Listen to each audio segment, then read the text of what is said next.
Thank you. Yes, I believe we're on the record, Your Honor. Thank you very much. We have two matters today. The first one is State versus Ward. Each side will have 30 minutes to argue. The appellant may reserve any portion of that time for rebuttal.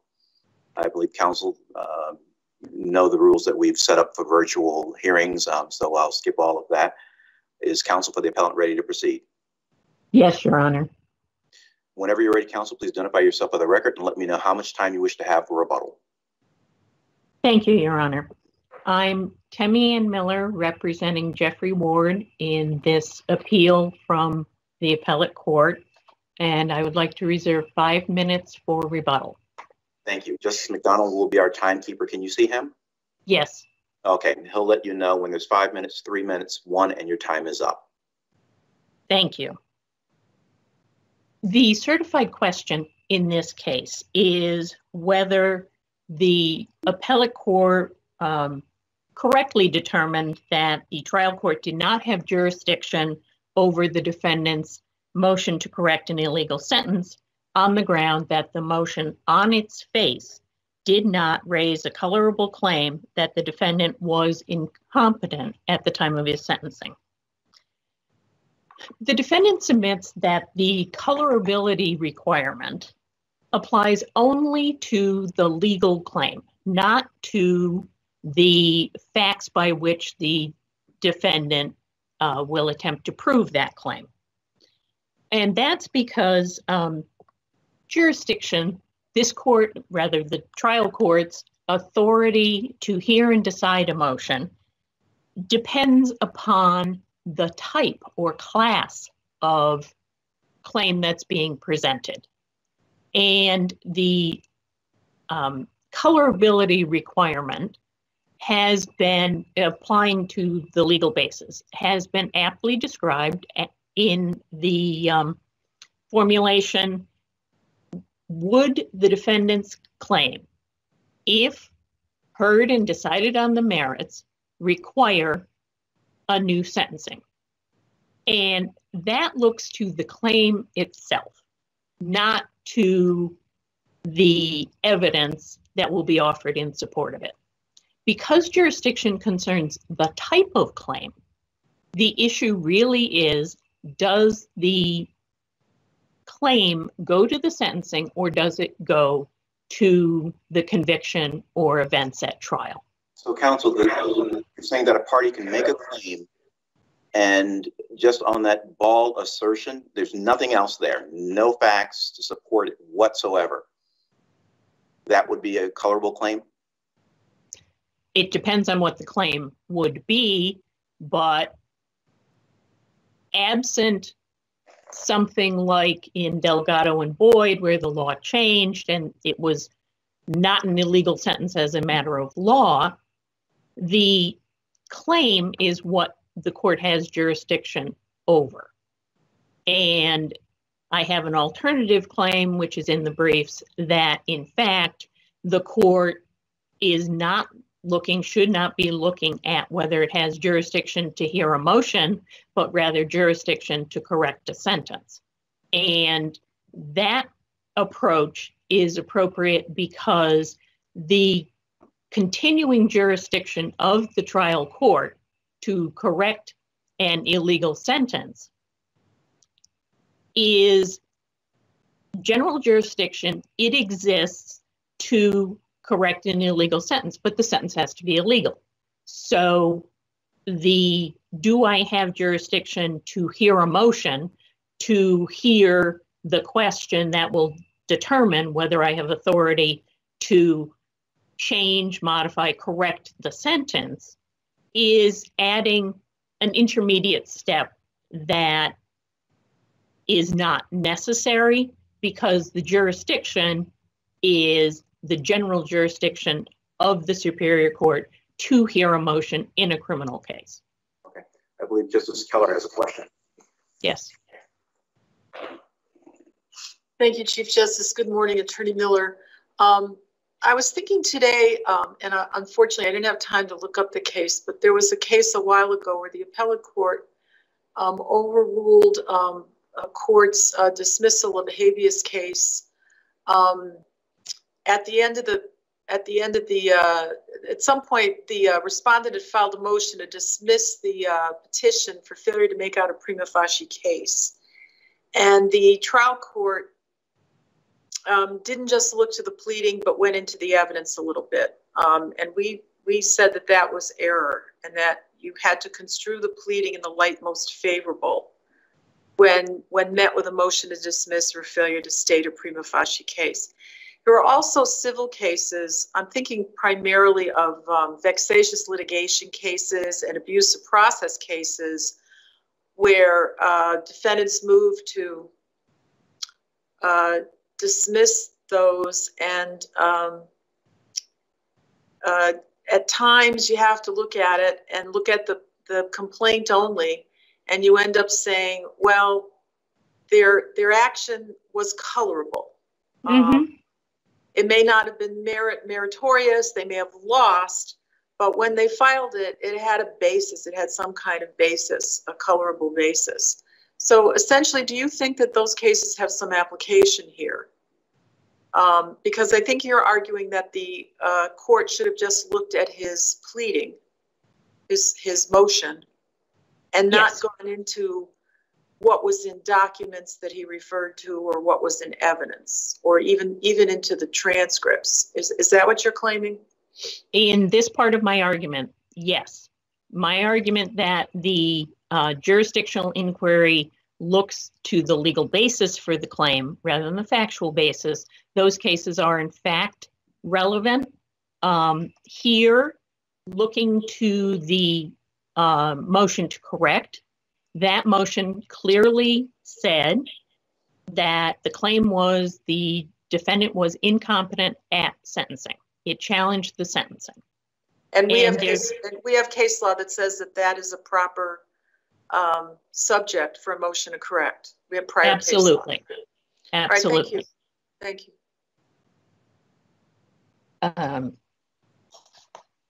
Justice Khan. Thank you, Chief. My question, counsel, is assuming the court is really on the merits of the, assuming the claim is colorable, in this type of claim that the sentence was imposed, it's not an illegal sentence, but imposed in an illegal manner because the defendant was incompetent at the time of sentencing. My question is, how can a court ever go back and determine the merits of that claim? Because how do you determine someone's competency at a particular point in time unless there was an actual competency evaluation?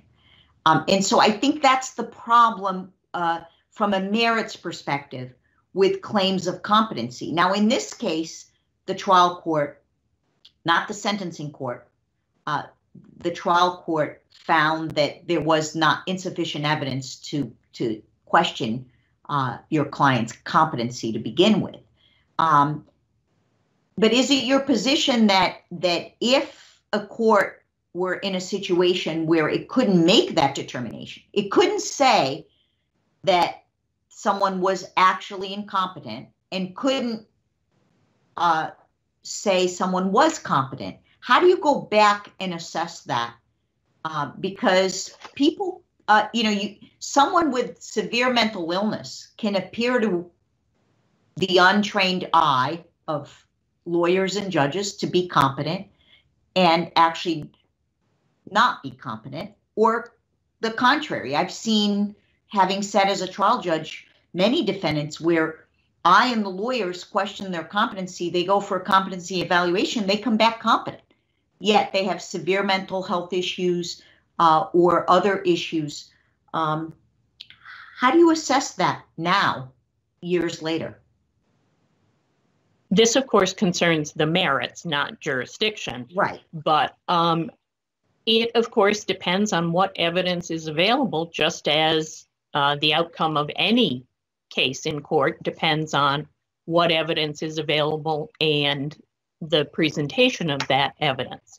Here, there are records that from before and after sentencing that a reasonable person could find that in the context of the whole case, support the conclusion that Mr. Ward was incompetent at sentencing. Now, that same evidence viewed by a different fact finder might not be found persuasive, but how do you prove it, and it's so difficult to prove it, it's a real concern, but it should, I think it would be the defendant's concern. How is the defendant going to persuade the trier of fact? The fact that it's difficult to achieve the result the defendant would want doesn't, of course, mean the court can't entertain the case. As was pointed out earlier, incompetence at sentencing has been recognized as a valid basis for a motion to correct. Thank you, counsel. My follow-up question is, how did not the sentencing court, because as I understand it, both sides agreed the sentencing court didn't have a basis to question his agreed that there wasn't enough at the time for the court to even question his competency at sentencing, but that subsequent records showing that he was taking antipsychotic medications or taking certain types of treatment suggest he was incompetent at the time of sentencing. I have two follow-up questions. There's not a claim here that he was incompetent at the time he entered into the plea agreement, right? No, the motion to correct raised no such claim. Okay. And this was a plea agreement that involved an agreed-upon sentence, 25 years. It was not a right to argue. In other words, it wasn't a situation where at sentencing you had a right to argue for less than 25. That's correct. What, in your view, do you feel that proves the trial court? Now, the trial court entertaining the motion got it wrong in terms of the records establishing that he was incompetent at the time of sentencing. Okay. I believe you're asking me what in the materials presented to the court on the motion to correct meet the burden of the client. Meet your client's burden to show he was incompetent at the time of sentencing. Okay. The court never got to that question. The court decided on jurisdiction. There is one comment that everything was fine at sentencing, but that's after the case is decided by the lack of jurisdiction. So that comment is at best dicta. It's not a merits ruling in and of itself. The evidence before the motion to correct court is ably described in Judge Sheldon's dissent in the appellate court, showing how these pieces of evidence fit together and support one another and support the conclusion that there is evidence in support of incompetence at sentencing. Are you suggesting then that in looking at whether the claim is colorable, that the court doesn't have to at least look at what's being presented to determine whether there's, not whether it's going to be successful, but whether there's even a basis of colorability? I mean, there has to be some merit analysis, right? Otherwise, everyone who claimed, then you're saying any defendant who took any kind of medication could say, well, I was incompetent at the time of sentencing. There has to be some assessment, no? No, Your Honor, I don't believe so, because the merits do not control jurisdiction. And it's our position that jurisdiction is decided based on the legal claim. And just like any plaintiff can go into civil court and make a claim, a defendant has a right to file a motion to correct if that motion raises a legally cognizable, I'm sorry, yes? So let me just ask, and I noticed that Justice Decker and now the Chief have their hands up, so I'm going to end. But what you're in essence saying then is, as long as a defendant uses the magic word, this sentence was imposed in an illegal manner because I was incompetent, checks off that box, that's enough. The court doesn't go further in determining colorability. And that's my last question, if you can answer that, and I yield back to the Chief. On our claim that colorability applies only to the legal claim, that's correct. That's as far as the court goes to determine jurisdiction. But in my brief, I also discuss if the colorability requirement is held to apply to the factual basis, then the court would look at the facts, but look at them with the presumption that there is jurisdiction, construing those facts in the light most favorable to the defendant, and in essence, conduct the inquiry set out in Judge Sheldon's dissent, rather than we'll take this piece of evidence separately and say, well, that doesn't prove it. That's the majority approach, is dissect the evidence, separate it completely. Don't see if one piece supports another piece. Just each piece say, that doesn't prove it. That doesn't prove it. Well, first of all, for jurisdiction, the colorability inquiry is not, does the evidence prove it? The colorability inquiry is it possible, if that evidence is credited, that would support correction of a sentence?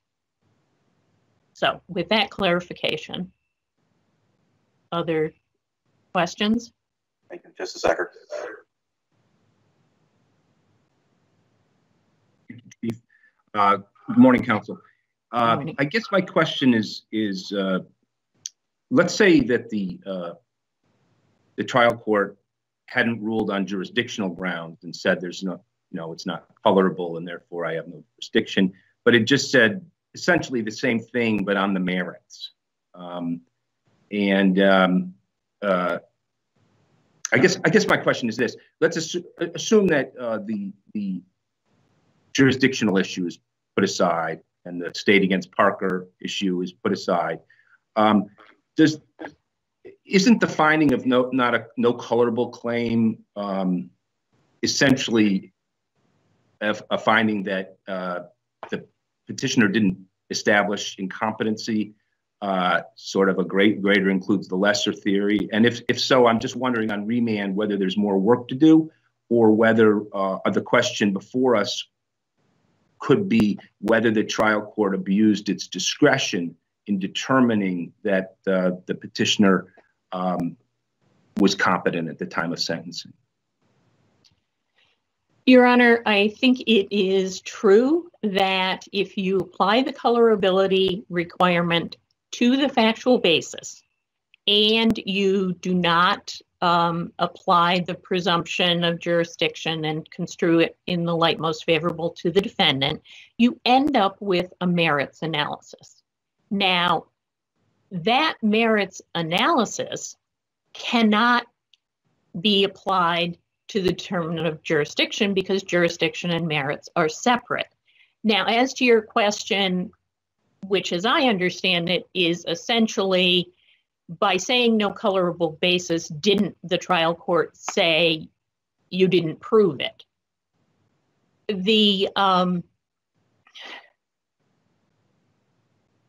Even though the colorability requirement is relevant to the merits, I don't think it's the entire merits.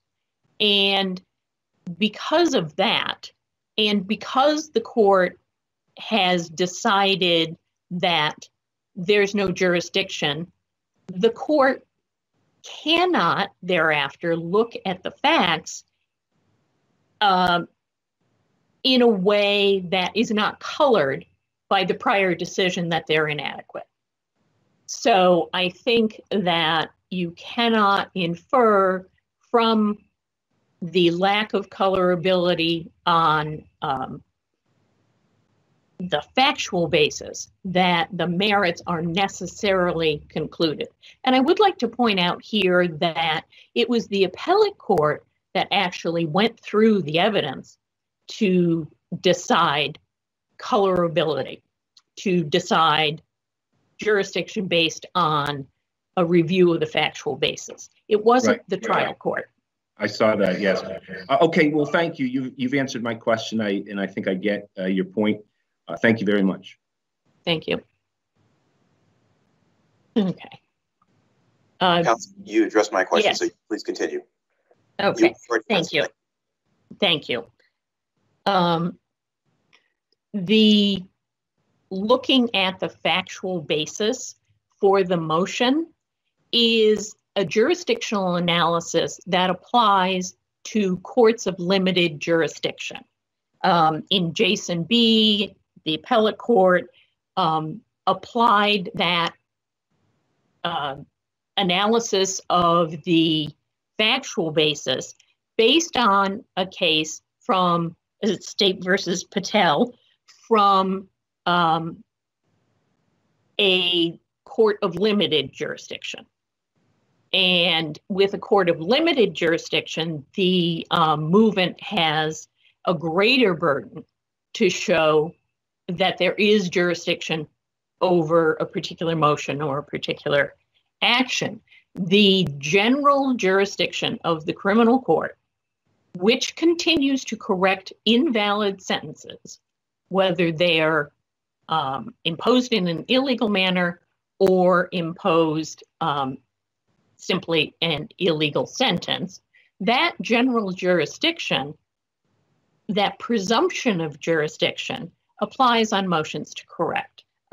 Respondent argues that a motion to correct is something separate and different and unique, but in fact, that's not what the case law says. Case law says this is the jurisdiction of the criminal court that continues where the sentence is illegal or imposed in an illegal fashion.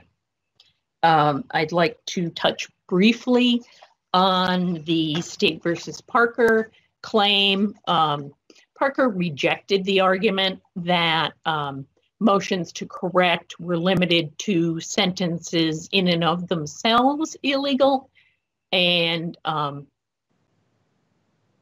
concluded that sentences imposed in an illegal manner were included in the common law understanding of what was correctable after sentence had been imposed.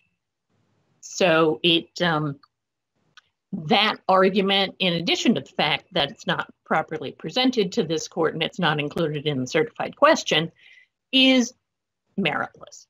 Unless the court, I'm sorry, I didn't see the time card. I'm sorry, I didn't see the time. Thank you. So that argument should either not be reviewed because it's not included in the certified question or should be rejected. I see there's a question or two. Thank you, Counsel. Justice Keller.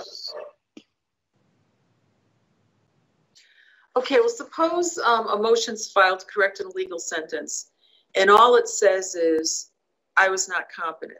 And it doesn't allege in the motion any kind of factual basis for it. Is that appropriate or not? Your Honor. To decide whether the facts are founded or unfounded, but don't you have to allege some kind of factual basis that the court is able to look at in the light most favorable to the petitioner? You can't just say, can't just state the legal claim, correct? Well, I think that depends upon whether a motion to correct presented to the court to be heard under its general jurisdiction is similar to a motion to suppress. If a defendant files a motion to suppress that says the search was illegal, they didn't have consent to go in my house, well, I suppose the consent would be something of a factual basis. But if a defendant just says his rights were violated under the Fourth Amendment, would the court have jurisdiction to hear that motion? because those 4 motions are in fact filed in the criminal courts. And then there's rarely a question about jurisdiction over a motion to suppress. In the motions to correct illegal sentences, there's numerous claims about lack of jurisdiction. So you've got to say something in your motion. Like, what if the motion said, I was illegally sentenced because the court knew something it shouldn't have known? I mean, don't you have to have something more than that? Don't you have to show some factual basis and not just allege something that's just legally conclusory? If the colorability is based on the legal claim, or the colorability inquiry is, does this attack the sentence rather than the conviction, then your last example I submit is adequate. And while it certainly is not fulsome in the factual allegations, does allege a cognizable claim. Thank you. If I may just finish my sentence. Does allege a cognizable claim of an illegal sentence if the judge considered information that was not properly before him. And well, I guess my concern about that is kind of similar to Justice Kahn's concern. You get a lot of pro se motions to correct illegal sentences, and then they go to court, and under Cassiano, they may or may not get an attorney. But everybody in the prison could file a motion saying, I wasn't competent, without alleging anything else. And I'm not so sure we should be willing to go that far. I understand the court's concern. That kind of floodgates rationale, this court has been hesitant to make decisions based on, oh, there'll be too many of these claims. So I would suggest that if it is a claim that, if reached and proven, would require a sentencing, a resentencing or a new sentencing, then that's enough. And unless there are other questions, I'll save my remaining rebuttal time for rebuttal. Thank you. Thank you, counsel. Attorney Hanna, are you ready to proceed? Good morning. May it please the court. Senior Assistant State's Attorney Sarah Hanna on behalf of the state. Under any view of this court's current jurisprudence, the trial court lacked jurisdiction over the defendant's motion to correct. The defendant's claim that he was incompetent during his sentencing proceeding is not one that the court had jurisdiction over. Here, the facts that support the prima facie facts that supported that claim did not go to incompetence. They were mental health issues. There's nothing in those facts, and I think the trial court noted that indicated a competence issue. As the trial court also noted in its decision, there's nothing in the sentencing proceeding that the procedure complied with all relevant rules and statutes. Without a showing, whether we call it, merits or not merits, here we haven't even gotten to a prima facie showing of incompetence. The materials submitted with the defendant's motion, there was not a doctor that said he was incompetent. There was not even any remarks in the notations that said he couldn't understand the proceedings. In fact, one of the notations indicates the contrary. So even viewing these facts most favorably to the claim of incompetence, they didn't support it. That, as a legal matter, is not a valid claim of incompetence. Counsel, there are two justices with questions. Justice Kahn? Thank you, Chief. My question is sort of the opposite of what I asked your opponent. So on the one hand, I see the defense is asking us to say, look, the minute somebody says, my sentence was imposed, not an illegal sentence, but imposed in an illegal manner because I was incompetent, and checks off that box, automatically there's colorability. The court has jurisdiction, can't dismiss it for lack of jurisdiction, has to entertain the claim. Your brief, on the other hand, says, hey, you decided Supreme Court Parker wrong, even though we've applied it numerous times, and you shouldn't, the court lacks complete jurisdiction to entertain any motion to correct a sentence that was imposed in an illegal manner. So in other words, you're taking the other extreme. You're saying a court never has jurisdiction to entertain a sentence that's imposed in an illegal manner because all the court has jurisdiction to do is entertain a sentence that's illegal in and of itself. So I'm struggling with these extreme positions that you're both taking. And my question to you is, forget the facts of this case at the moment, which you were addressing whether, look, even if there is jurisdiction to entertain a sentence imposed in an illegal manner, then you look at what was raised here and it's not colorable. So the court was right to throw it out because in assessing what was presented, it's not colorable. My questions are directed at your first argument, which is basically overturn Parker. A court should never entertain a sentence imposed in an illegal manner. If we were to take your position, how is a defendant ever going to get a remedy for a sentence imposed in an illegal manner? And forget the issue of competency because that's fluid. But let's say some other hypothetical, a defendant finds out something, okay, or his attorney finds something out that suggests to the court sometimes a sentence imposed in an illegal manner isn't learned until later, right? Science changes something. What's the remedy for a defendant?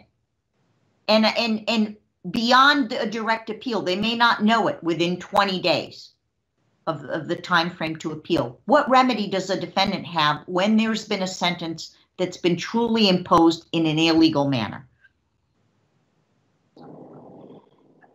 Under the state's position, the current remedy would be a possible habeas corpus proceeding.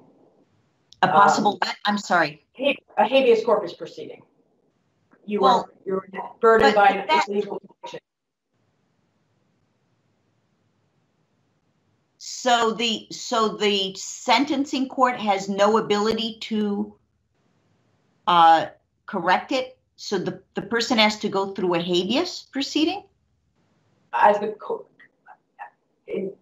For the state's first position, yes, because this common law this jurisdiction over illegal manner claims in Parker, this court stated that it stemmed from the common law jurisdiction to correct illegal sentences. In the state's or sentences in a legal manner. In the state's review of Connecticut common law traditions, I couldn't find anything regarding that common law tradition. The defendant has not pointed out anything regarding that common law tradition.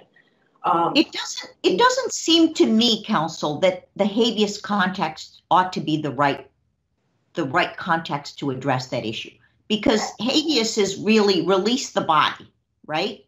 Whereas this, he's not saying the court can't sentence him to jail. In fact, he agreed to 25 years. So I'm struggling with how the habeas proceeding would be the appropriate remedy, when traditionally that's, my lawyer was ineffective, or, there's some new evidence. It's not attacking the conviction. It's attacking the sentence or seeking a modification of the sentence. So other than habeas, there would be no other way. You would agree then? Currently, no, correct. The other way would be a legislative policy decision in terms of, okay, there's nothing illegal about this sentence. It complies with the statute, but we as a state, as a legislature, want to make a policy decision that even if there's nothing technically illegal, we want to be able to go back into these illegal manner sentences and give the defendant a right. And many states have done that. The federal, at one point, had an illegal manner part within their statute. All the state is saying is that the practice book can't confer that jurisdiction. It would have to be a policy decision by the legislature whether such claims are ones that we want our trial courts to entertain. Or a court decision such as Parker. But the state's position is that Parker is based on this common law tradition of jurisdiction over these claims. And again, the state just simply has not found it. It may exist. This court, I don't think the Parker court set forth that common law tradition. So I noticed 3 of my colleagues have their questions up. I'm going to stop talking because I know they have their questions to ask you. So basically, you would agree the answer to my question would be only habeas. And if that's not a valid option, then why not keep Parker until there's a valid option? And then that's my last question. I'm going to yield to the chief because my colleagues have other questions for you. Thank you, counsel. So I'll just quickly answer the question. The state's position is not to keep Parker because Parker relies on a common law jurisdiction that doesn't exist. So keeping Parker is, the state submits jurisprudentially incorrect. Thank you, counsel. Justice Keller. Thank you, Chief. Good morning, Attorney Hanna. In your brief, you state that a possible remedy other than a motion to correct for a sentence imposed in an illegal manner would be a writ of error. Was that true? So the case that the state cited was basically for the proposition that direct appeal and writ of error. Currently, I don't think our jurisprudence would allow a writ of error for. Why not? Well, the practice book only allows a non-party. Okay. I think our jurisprudence since that case is such that a writ of error would not lie. Okay. Now, in this case, instead of just filing a motion and saying, you know, I was incompetent at the time of sentencing and I've got reports, et cetera, to prove it, or making some brief allegations about what was contained in the evidence that he had, this particular litigant attached a lot of documents to his motion. So when you attach most of your evidence to your motion, is it fair game for the court in determining, and I guess that's what the appellate court felt, it's fair game for the court in determining whether the claim is colorable to look at all of that because it's part and parcel of your pleading. Is that correct? Yes, Your Honor. Having attached all those motions or not motions, documents, and indicating that there was nothing further, the court could look at those in the most favorable and decide if they established a prima facie case of incompetence in sentencing. They did not. Did the defendant state at the hearing that he also had witnesses at the ready or anything like that? The defendant indicated that he had nothing more to present. Then what was attached? Okay. Correct, Your Honor. So I think you said at the beginning that after looking at everything he attached, because none of what was attached proved incompetence fully, that was really addressing just the colorability of his claim? I think that it can be viewed that way. Okay. Another aspect of this is the timing of the trial court's decision was right after Delgado.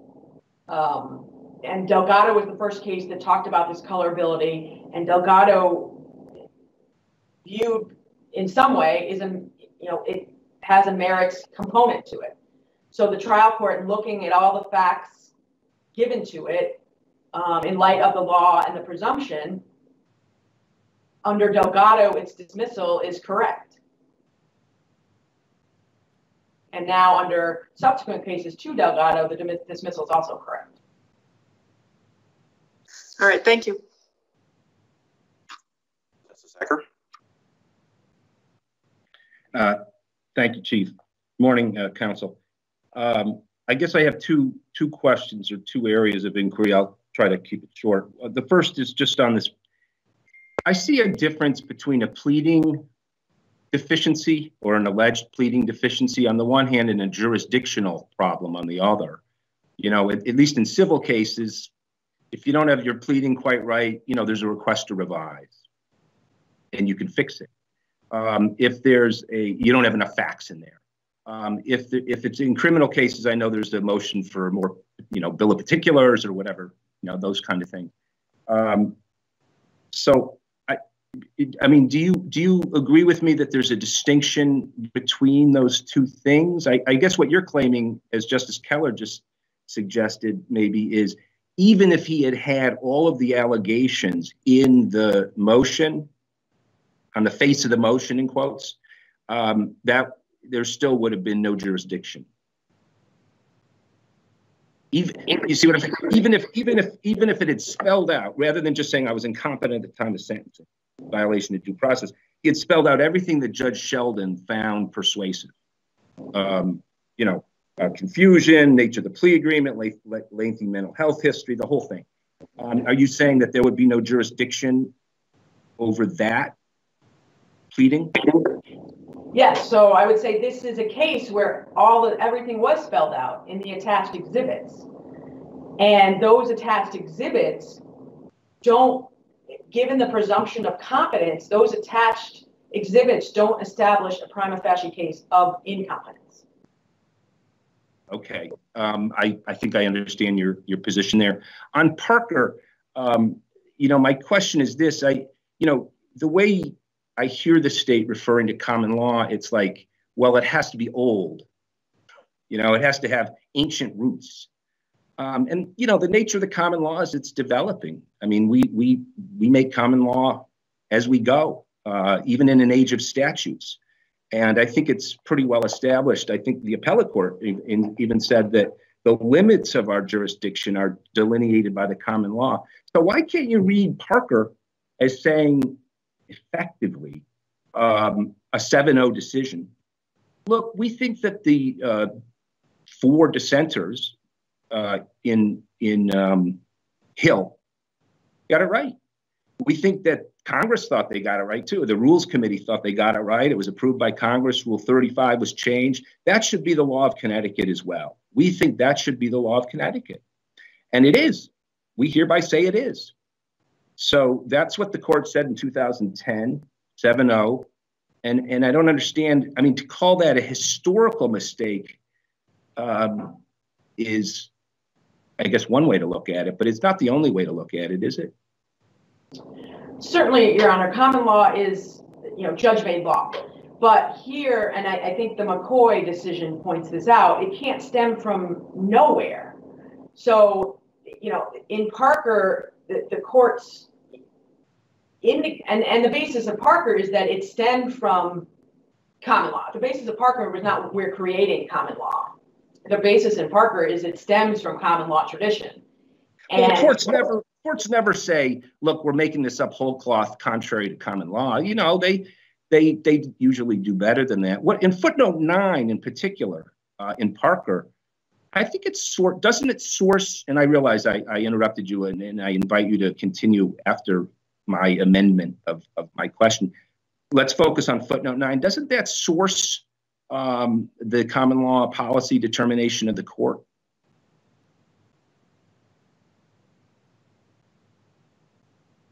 Can't hear you. Let me just bring up footnote 9 briefly, Your Honor.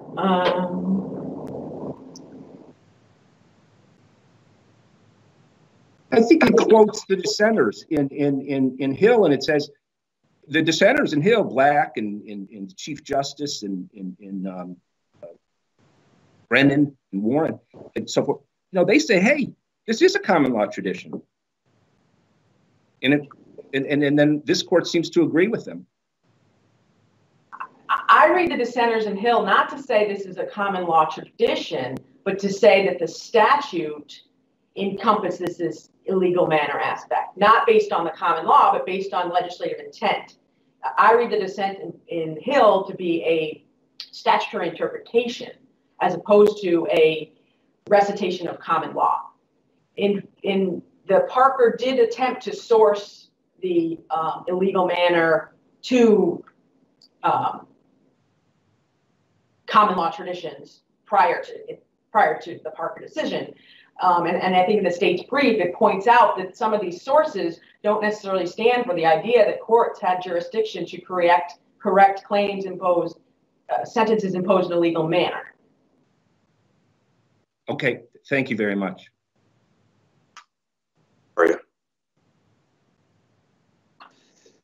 Thanks, Chief.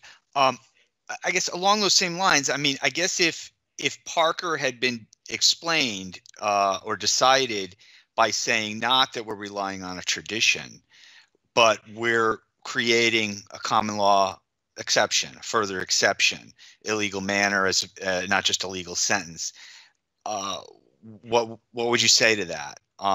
Would that just be wrong? Couldn't do that? I think this court's decision in McCoy, which was recently a 2019 case, discussed, and there's a sense it's a split decision, but the majority indicated that that wasn't an appropriate use of common law, creation of common law. It had to basically stem from somewhere. So the state would rely on the majority in McCoy. Where's the somewhere? I mean, where would a legitimate somewhere be, you're saying? I would say what our courts were doing prior to statutory grants of statutory rights. Like what? But what's an example? I mean, I find your brief very helpful. By the way, very in both counsel, it's very interesting to me. I find it illuminating. But I guess that's what I'm kind of wondering is, the criminal courts, unlike a lot of parts of our court system, superior court system, are general jurisdiction. And I know you take the point that this is a special proceeding, so to speak, but it's not one that's statutorily created, or is it? I mean, so I guess my point is, when did that happen? My question, when did that happen that we went from a court of general jurisdiction that could create our common law rules? McCoy's rule is just a court rule. I mean, there's exceptions to it. In McCoy itself, it says, yeah, but not we don't mean this, or even, the exception for an illegal sentence. I mean, you could just say no as soon as the guy's gone to the commissioner, end of story. But no, we say there's an exception for an illegal sentence, of course. So when is we have to yield to the legislature because they don't act in this area? They haven't acted in this area. I submit that could be because, and again, it's illegal sentence claims. Going back and looking into the history, they didn't start until there was the practice book. That's kind of when they started to, and not even when the original practice book was set forth. It was what's challenging for you, and I'm sorry to interrupt you. Let me just get this other point out is that we don't have. I mean, we only have the criminal cases to begin with by general jurisdiction. Nobody gave them to us, the courts, and so how we deal with them, including what we do once the guy is gone, the minimus sends him to the commissioner, and how we ever get him back is only ever, seems to me, a common law question. And so you can just comment on that and you can move on. Well, it hasn't only been a common law question. There are certainly statutes which give jurisdiction after sentencing. But there's also your Honor's coming at it and opposing counsel from the idea that criminal courts are of general jurisdiction, and that is accurate. But we also have to look at the rule that goes back, centuries, that once a person is sentenced, there is no jurisdiction of a criminal trial court. But that's a judge-made rule, and it has exceptions, and those are common law exceptions, and they've increased over the years. I guess it's not like the rule we have about, for instance, appeals or other things that statutorily create jurisdiction for courts, where we say we'll narrowly construe them, and it's the legislature's prerogative. And if they take them away, then they take them away. That's not true in this area. And so why would we wait for the legislature to act? I mean, this seems to be our area historically. Because if the court carves out, so the idea is that a trial court does not have jurisdiction. If that's the starting point, carving out these broad exceptions undermine that general starting point of lack of jurisdiction. And so the common law tradition or the common law is that there is no jurisdiction. The more you carve out these greater exceptions, you are, I guess, overturning that jurisdictional rule. And then in the Parker decision, like I think as the McCoy majority pointed out, you can't, yes, common law is judge-made law, but it has to stem from somewhere. And I just don't think there's the authority other than, I just don't think it stems from anywhere. And the idea of what claims a court can consider after a prisoner is, or defendant is sentenced, I think is a policy issue for the legislature. And many states have illegal manner statutes, claims that can be considered in an illegal manner. A lot of them are time bound. It's just a more appropriate place given the amount of cases, and two, the at any time. I mean, we have cases that go back years and years and years. Those things involve policy issues that are better left to the legislature rather than exceptions to the common law lack of jurisdiction law. To the extent that the state also relies on the argument, which kind of seeks to reconcile some of the case law, Delgado, McLeese, and now Smith, and also Parker. This idea that, yes, jurisdiction is not merits, but when you're in the context of a illegal manner claim, and you're starting from the proposition of a court has no jurisdiction, there has to be something to invoke that jurisdiction. It can't just be my sentence is imposed in a legal manner. There has to be more. Some facts that show that your sentence is illegal. So the state suggests that the merits, whether it's a prima facie issue or really a complete merits determination in terms of, I now have jurisdiction because you've shown me you're burdened by an illegal sentence.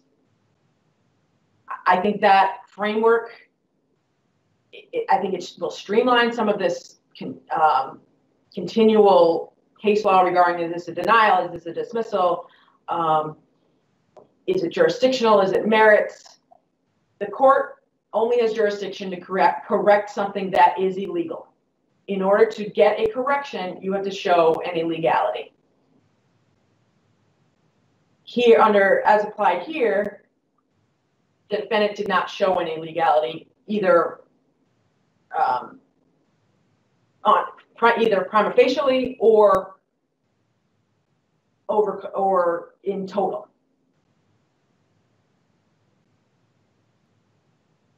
Anything further, Justice Story? I'm going to get back in line and let everybody. So go ahead, as long as you're on a. No, because I think you're probably going a different direction. I had if I may, Chief. Yes, please, Justice Zucker. Thank you. A slightly different direction, but not too different. I mean, these type of violations, as I understand them, are essentially due process claims, right? I mean, I didn't. The court took in consideration inappropriate or factually inaccurate information in my sentencing, or in this case, incompetency, because you have a due process right to be competent at the time of sentencing. You could imagine a bunch of different situations, right? The allocution right. The guy sentenced in absentia. They don't bring him in, something like that. So, what is the remedy? I mean, I'm going back, I guess, to you a colloquy that you had with Justice Kahn and then Justice Keller. So, from the state's perspective, when something like that happens, and for whatever reason it's not raised on direct appeal, is there any collateral remedy under current law in Connecticut? Maybe, maybe not. There is a potential, depending on the nature of the claim, of a habeas proceeding. But certainly the habeas proceeding is going to be subject to rules of procedural default and some of the other rules that are encompassed with habeas proceedings. And some claims aren't necessarily, illegal sentence claims aren't necessarily, but I think they would lie in habeas proceedings absent procedural default issues, which probably would be significant. Right. So, and that's my question is, I mean, does the maybe not part of your answer concern the state? It doesn't, I mean, it does concern the state, but that's why the state's position is that this should be a legislative grant of jurisdiction. And that for the idea that then it can have limits. It could be, you have 2 years to file this. You only get to file one. Although if it's based on new evidence, you have more time. If it's based on, the substantial reliance information. My only problem with that, counsel, is this is a situation in which the judicial branch itself, the court itself, is implicated in the unconstitutional conduct. I mean, these are claims that the court violated my constitutional rights. And when you have a situation like that, it just seems to me that we should have some say in whether we can fix our error, isn't it? Rather than wait for the legislature to decide in an area, as Justice Doria said, that they don't tend to interfere in. Is that a concern? And we could have this conversation all day. I'll stop there and listen to your answer. Thanks. Certainly, a truly illegal sentence, the courts can fix it. If it's outside the maximums, outside the minimums, give special parole when it's not allowed. But these illegal manner claims are much more amorphous, and they don't actually necessarily affect the time that a defendant is serving. Here, the defendant had an agreed upon plea. So the nature of his claim doesn't necessarily affect the time that he's going to serve. And so I would suggest it's more a court resources and a policy issue in terms of whether we want to have defendants be able to come back to court for claims that don't necessarily affect their end result. Certainly, the right to allocute, the right to this rely on accurate information, those are concerning issues, but they don't always affect the result. So in terms of whether we want to allow those issues to be litigated, it's more, the state's position is more of a policy issue to decide on the part of the legislature whether we want to task our judicial branch with that jurisdictionally.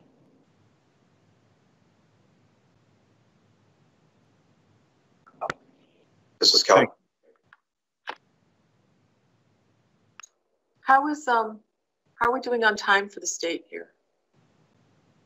2 minutes, I believe, Your Honor. Because I can't see Justice McDonald. Oh, no, time was up about a minute ago.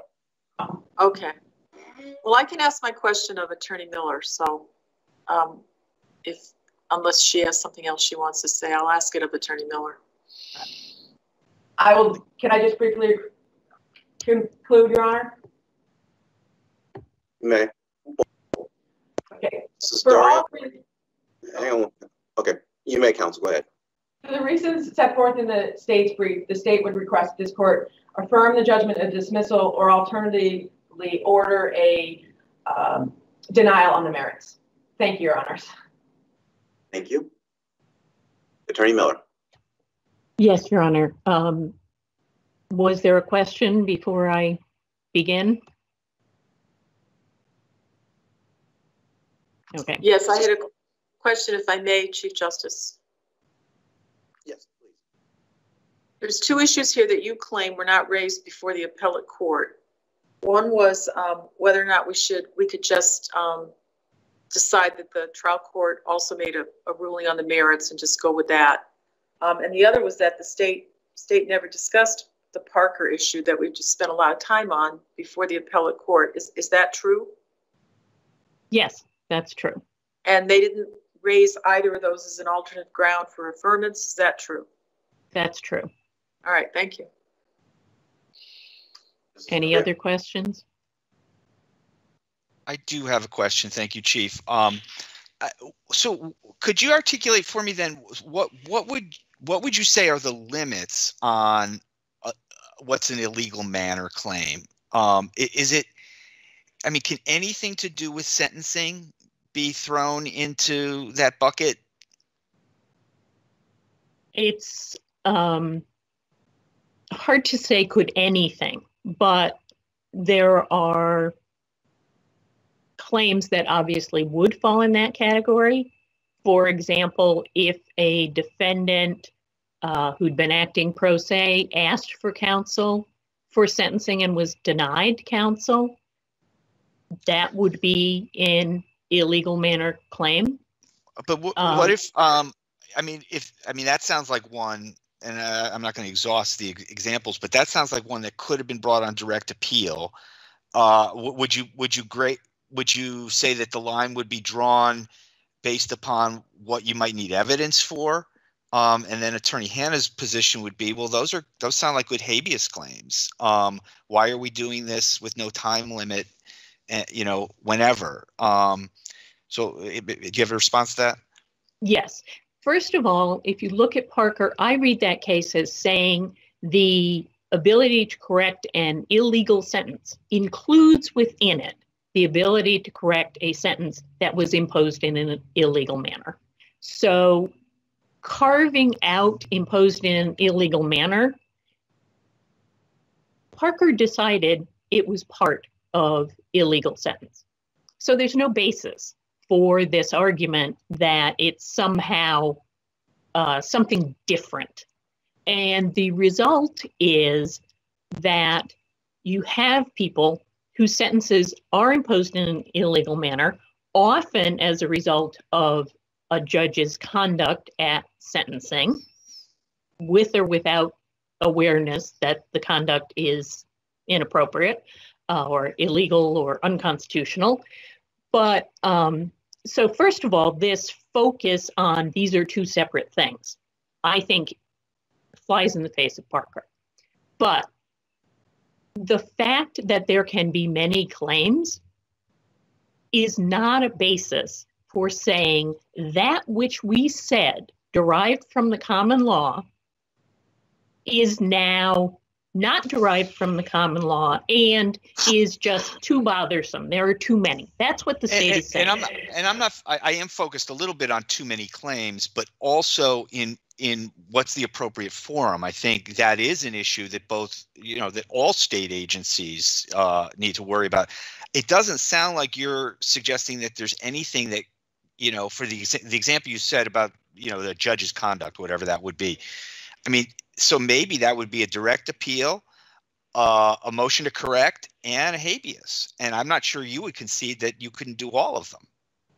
Depends on the factual circumstances. If the record is adequate to show that there was a problem at sentencing that would fall into the imposed in an illegal manner, then you could do it on direct appeal. But if facts are needed, you can't do it on direct appeal. The idea that you should go to habeas, well, the habeas rule currently is you can't bring these claims.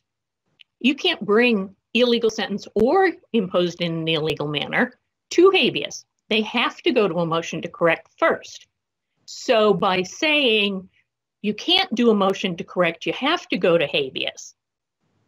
Well, are we then going to change the law for habeas that you don't have to bring them because somehow they're not within it anymore? The idea that the state being unable to locate a case, I don't know what the state's research was. I don't know how hard they looked, but they can't find a case of correction of a sentence imposed in an illegal manner. Well, maybe that's because it's an unreported trial court decision. Doesn't mean it wasn't happening. Now, I see my time is up. I don't know if I've adequately answered the court's question. So I would thank the court for its consideration and conclude, unless, of course, there are further questions. I see Justice Khan's hand up.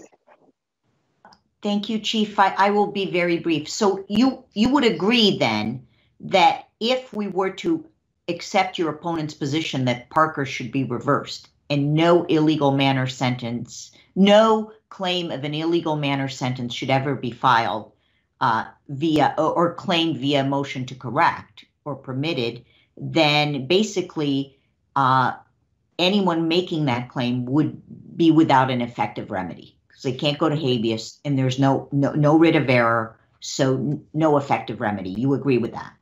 I do.